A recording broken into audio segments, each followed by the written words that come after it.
Second part में equation given है 2 upon under root x plus 3 upon under root y equal to 2, 4 upon under root x minus 9 upon under root y equal to minus का 1। आप फिर से देखिए कि equation में हमें जो वेरिएबल एक्स और वाई गिवन है ना वो डिनोमिनेटर में है, तो इन्हें डिनोमिनेटर से हटा के हमें कहां पहुंचाना, न्यूमरेटर में वेरिएबल रखने हैं। तो देखिए ये जो हमारा टर्म है ना 2 अपॉन अंडर रूट एक्स, इस वाले टर्म को मैं इस तरह से भी लिख सकता हूं, ये अंडर रूट एक्स है कि 2 multiply 1 upon under root x.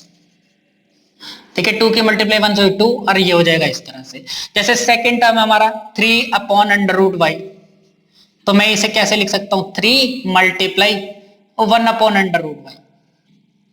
ठीक, इस तरह से लिख सकते हो। तो सबसे पहले मैं इन टर्म को इसी तरह से लिख रहा हूं। तो देखिए ये जो 2 था ना हमने बाहर लिख दिया इस यहां पर, और ब्रैकेट में लिखा 1 अपॉन अंडर रूट एक्स।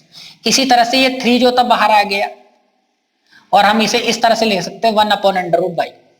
बिल्कुल इसी तरह से सेकंड इक्वेशन में भी 4 मैंने बाहर लिख दिया, और ये हो जाएगा 1 अपॉन अंडर रूट एक्स। और ये जो 9 था ये भी मैंने बाहर लिखा इस तरह से यहां, और ब्रैकेट लगाई 1 अपॉन अंडर रूट वाई हो गया। ठीक है ना। आप पहले तो जो इक्वेशन गिवन है वो उतारिए, और उसके बाद दूसरे रैंक में इस तरह से लिख दीजिए। ठीक, अब देखिए आप, ये 1 अपॉन अंडर रूट एक्स है, ये भी 1 अपॉन अंडर रूट एक्स है, तो इसकी जगह मैं लेट कर रहा हूं कि भाई ये जो 1 अपॉन अंडर रूट एक्स है ये p है हमारा, और सेकंड है 1 upon under root y equal to q, ये q के इक्वल।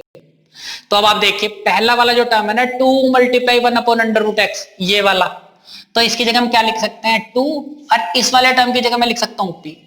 ये पूरा टर्म मैंने क्या मानना है, p मानना है। इसी तरह से सेकंड वाला जो टर्म है वो हो जाएगा हमारा 3, इस वाले टर्म की जगह मैं क्या लिख सकता हूं q। तो जो पहली वाली इक्वेशन हो जाएगी ना हमारी, वो हो जाएगी 2p, देखिए 2 इसकी जगह p लिख दिया, प्लस 3 और इसकी जगह हमने क्या लिख दिया q इक्वल टू 2। ये हो जाएगी हमारी इक्वेशन नंबर 3। इसी तरह से जो सेकंड वाली इक्वेशन है तो वो हो जाएगी 4, इसकी जगह क्या लिख देंगे हम p, माइनस 9 इसकी जगह क्या लिखेंगे हम q इक्वल टू माइनस का 1। ये हो गई हमारी इक्वेशन नंबर 4। अब आप देखिए ये हमारी दो लीनियर इक्वेशन होगी जिसमें वेरिएबल जो है वो हमारा न्यूमरेटर में ही है, अपॉन की फॉर्म में नहीं है। ठीक है ना।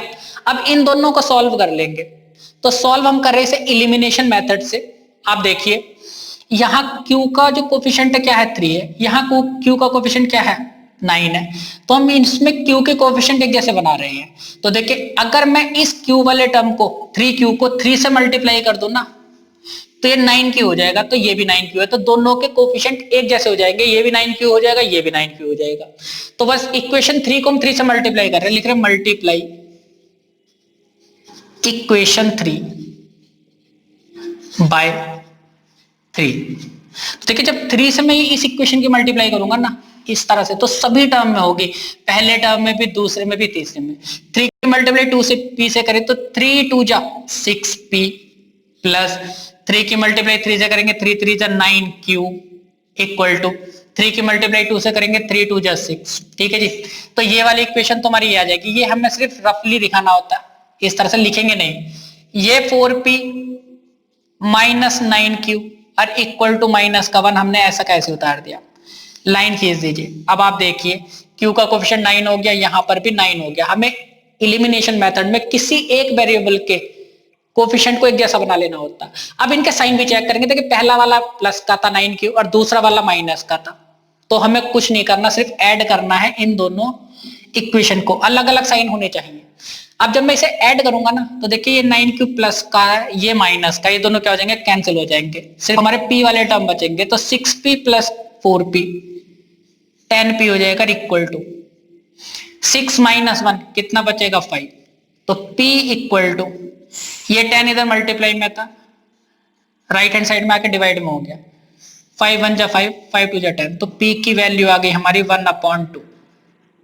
लेकिन मुझे p की वैल्यू फाइंड नहीं करनी थी, मुझे p की मदद से p फाइंड करने के बाद x की वैल्यू फाइंड करनी थी। तो जहां पर p है ना मैं वहां लिख सकता हूँ 1/√x। तो इस वाले p की जगह मैं लिखूंगा 1/√x इस तरह से, इक्वल टू 1/2। ठीक है ना। अब आप देखिए 1 है यहाँ पर अपॉन अंडर रूट एक्स, यहाँ 1 है अपॉन अंडर रूट 2, वो 2, तो इसका मतलब है कि अंडर रूट एक्स जो है ना वो 2 के इक्वल है।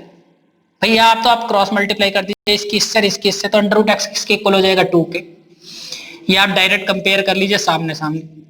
मुझे वैल्यू चाहिए एक्स की और ये है अंडर रूट एक्स, तो मैं दोनों तरफ स्क्वायर कर रहा हूं। तो देखिए इधर मैं स्क्वायर करूंगा अंडर रूट एक्स का, तो मुझे इधर भी स्क्वायर करना पड़ेगा 2 का। तो आप देखिए अंडर रूट एक्स का जब स्क्वायर करेंगे तो कितना हो जाएगा, अंडर रूट से स्क्वायर हट जाएगा तो सिर्फ बचेगा एक्स इक्वल टू 2 का स्क्वायर कितना हो जाएगा 4। तो ये तो वैल्यू आ गई एक्स की। मुझे दोनों की वैल्यू निकालनी है एक्स और वाई की, तो पहले तो हमने एक्स की वैल्यू फाइंड कर ली पी की मदद से। अब ये जो पी वाली वैल्यू है ना, इसे मैं किसी भी इक्वेशन में पुट कर सकता हूं, 3 और 4 में से किसी में। मैं 3 में पुट कर रहा हूं पी की वैल्यू, लिख रहे put p equal to 1/2 in equation 3। किसी भी इक्वेशन में पुट कर दीजिए, दूसरे वेरिएबल की वैल्यू आ जाती है। तो 2p लिखा हुआ तो 2 मल्टीप्लाई 1/2, p की जगह 1 हम क्या लिखेंगे 1/2 प्लस 3q और इक्वल टू, देखिए जहां p था ना वहां 1/2 पुट कर दिया, 3q ऐसे रहा प्लस का 2 भी ऐसे रहा, 2 से 2 कैंसिल हो जाएगा कितनी बार 1 बार, तो यहां कितना बचा 1 1 जा 1 प्लस 3q इक्वल टू 2। ये 1 लेफ्ट में था, राइट में जाके किस में हो जाएगा माइनस में। 3q इक्वल टू कितना बचेगा 1 और q इक्वल टू हो जाएगा 1/3। अब देखिए मुझे q की वैल्यू नहीं चाहिए थी, मुझे चाहिए थी q की मदद से y की वैल्यू, तो मैं इस q की जगह 1/√y लिख रहा हूं, 1/√y इक्वल टू 1/3। आप जब कंपेयर करेंगे ना या क्रॉस मल्टीप्लाई कर दीजिए, इस √y की 1 से करिए √y और इस 3 की 1 से करेंगे 3, या फिर देखिए ये 1/this लिखा, ये 1/this, तो इसका मतलब ये √y 3 के इक्वल है। अब देखिए मुझे जो वैल्यू चाहिए √y की नहीं चाहिए, y की चाहिए, तो मैं दोनों तरफ स्क्वायर कर रहा हूं, तो √y का स्क्वायर हो जाएगा और यहाँ 3 का स्क्वायर हो जाएगा। √y का जब स्क्वायर करेंगे तो √ से स्क्वायर हट जाएगा, y बचेगा और 3 का स्क्वायर हो जाएगा 9। तो x की वैल्यू तो आ गई थी हमारी 4 और y की वैल्यू आ गई हमारी 9।